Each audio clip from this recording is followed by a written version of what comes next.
विदूषक तेनालीराम की कहानी। अरबी घोड़े। महाराज कृष्णदेवराय के दरबार में एक दिन एक अरब प्रदेश का व्यापारी घोड़े बेचने आता है। वह अपने घोड़ों का बखान करके महाराज कृष्णदेवराय को सारे घोड़े खरीदने के लिए राजी कर लेता है तथा अपने घोड़े बेच जाता है। अब महाराज के घुड़साल में इतने अधिक घोड़े हो जाते हैं कि उन्हें रखने की जगह ही नहीं बचती। इसलिए महाराज के आदेश पर बहुत से घोड़ों को विजयनगर के आम नागरिकों और राजदरबार के कुछ लोगों को 3 महीने तक देखभाल के लिए दे दिया जाता है और देते हुए कहा गया कि यह सभी घोड़े बेशकीमती, लाजवाब और समझदार हैं। लेकिन अफसोस इस बात का है कि इन सभी घोड़ों को रखने के लिए पर्याप्त जगह हमारे घुड़साल में नहीं है। इसके लिए एक बहुत बड़े घुड़साल की आवश्यकता है जो 3 महीने से पहले तैयार नहीं होगा। इसलिए 3 महीने तक आप सभी को एक एक घोड़ा दिया जाएगा जिसकी देखभाल आपको करनी होगी। इसके लिए आप सभी को हर महीने एक सोने का सिक्का दिया जाएगा। सभी प्रजा का चेहरा यह सुनते ही उतर गया। भला एक सोने के सिक्के से क्या होता है? इससे तो 1 महीने का चारा पानी भी नहीं आएगा। अब राजा का आदेश था तो सबको मानना पड़ा। राजा ने सभी को एक एक घोड़ा दे दिया और सभी ने एक एक घोड़ा ले लिया और घर की तरफ चल दिए। प्रजा के साथ साथ तेनालीरामन को भी एक घोड़ा दिया गया था। तेनालीरामन घोड़े को घर लेकर जाते हैं और घर के पीछे घास फूस की छोटी सी घुड़साल बनाकर उसके साथ ही उसे थोड़ा सा चारा भी डाल देते हैं। तेनालीरामा हमेशा घोड़े को थोड़ा थोड़ा सा ही चारा और पानी देते रहे, लेकिन बाकी प्रजा घोड़े की अच्छी तरीके से सेवा करती थी, क्योंकि प्रजा राजा के क्रोध से डरती थी कि कहीं घोड़ा मर गया तो राजा हमें मृत्यु दंड ना दे दे। इसलिए प्रजा ने अपनी आधी से अधिक कमाई घोड़े पर ही लगा दी। प्रजा खुद भूखी सोती थी, लेकिन घोड़े को भरपेट चारा पानी देकर सोती थी। 2 महीने बीत गए। तेनालीरामा का घोड़ा बिल्कुल सूख गया। तेनालीराम का घोड़ा चिड़चिड़ा भी होने लगा। कोई भी उसके सामने आता तो अपने मुंह से सामने वाले को घात पहुंचाने की कोशिश करता। तेनालीराम घुड़साल की खिड़की से ही उस घोड़े की देखभाल करते थे। वहीं से वे थोड़ा बहुत चारा और पानी डाल देते थे। इसी तरह 3 महीने बीत गए।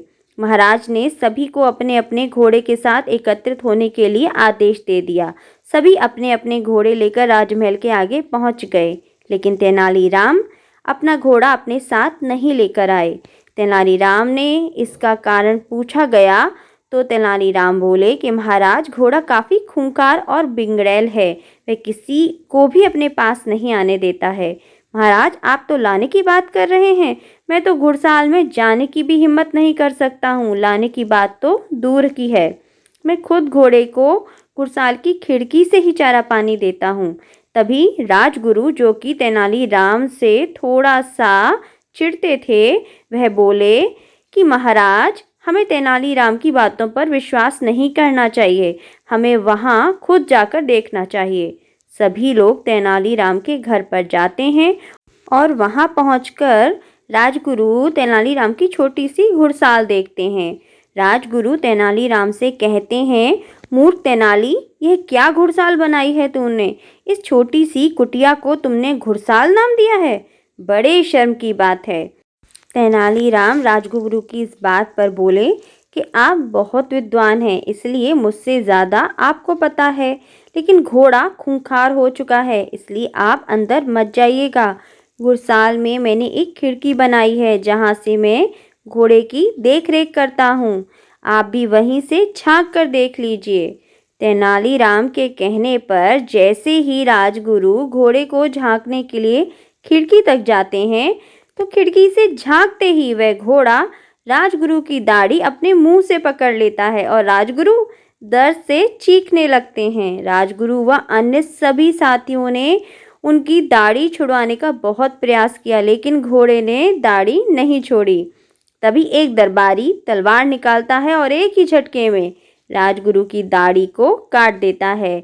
महाराजा के आदेश से 10 सेवकों को उस घोड़े को जैसे तैसे दरबार में लेकर जाते हैं। तो घोड़े को देखते ही महाराजा तेनालीराम से पूछते हैं कि घोड़ा इतना दुबला पतला क्यों है। तब तेनालीराम बोलते हैं कि जैसे प्रजा थोड़े से में ही अपना गुजारा कर लेती है, उसी तरह मैंने भी घोड़े को कम से कम चारा और पानी दिया है, इसी वजह से घोड़ा इतना दुबला पतला है। तेनालीराम ने कहा कि प्रजा आपका सम्मान करती है, इसलिए वह आपकी कोई भी बात नहीं टाल सकती। सारी प्रजा एक सोने के सिक्के से ही घोड़े को पालने के लिए मान गई। सारी प्रजा अपनी आधी कमाई उस घोड़े पर लगा दी जो आपने उसे दिया था। घोड़ों को तो भरपेट भोजन मिलता था, लेकिन आधी जनता को बिना खाए पिए ही सोना पड़ता था। इससे आपके घोड़े तो हष्ट-पुष्ट हो गए, लेकिन आपकी सारी प्रजा दुर्बल हो गई।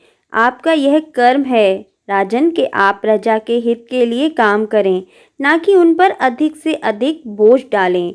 तेनालीराम अपने सारे वाक्यांशों पर माफ़ी मांगते हुए पीछे हट गए। महाराजा को तेनालीराम की सारी बातें समझ में आ गईं और महाराजा अपने कर्मों पर पछतावा भी करने लगे। राजा ने अपनी गलती के लिए प्रजा से क्षमा मांगी। इस कहानी से हमें ये शिक्षा मिलती है कि बिना सोचे समझे हमें कोई भी काम नहीं करना चाहिए।